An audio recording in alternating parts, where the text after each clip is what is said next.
Jerry, നീ അറിഞ്ഞോ എൻ്റെ ജോലി പോയി. ഓഫീസിലെ സ്റ്റാഫുകൾ ഓരോ കാരണം പറഞ്ഞ് ബോസിന് കംപ്ലയിൻറ്റ് കൊടുത്തു. ഇല്ലാത്ത കാരണം പറഞ്ഞു.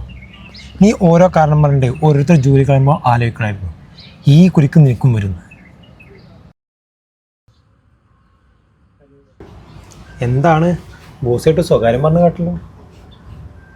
അവനെ നമ്മളെ റഫീക്ക് അവൻ ഇത്തിരി ഹുങ്ക് കൊടുക്കണം. അവനുള്ള പണിയും കൊടുത്തിട്ടുണ്ട്. നെക്സ്റ്റ് മന്ത് ടെർമിനേഷൻ കിട്ടും. എടാ, നീ ആവശ്യമുള്ളതിനും ഇല്ലാത്തതിനൊക്കെ ഈ പാവങ്ങളെ ജോലി ഇങ്ങനെ കളഞ്ഞാൽ എങ്ങനെയാണ്? ആ റഫീഖ് ഒരു പാവല്ലേ, ഒരു പ്രാരബ്ധക്കാരനാണ്. എന്നെ അനുസരിച്ചെങ്കിൽ എല്ലാത്തിനും കിട്ടും, നിനക്കും കിട്ടും.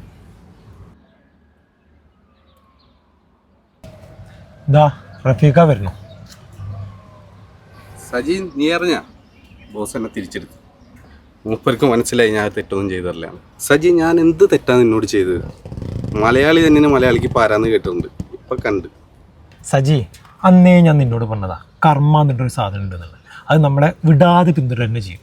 ഇനിയെങ്കിലും നല്ലൊരു മനുഷ്യമായിട്ട് ജീവിക്കാൻ നോക്കും. അല്ല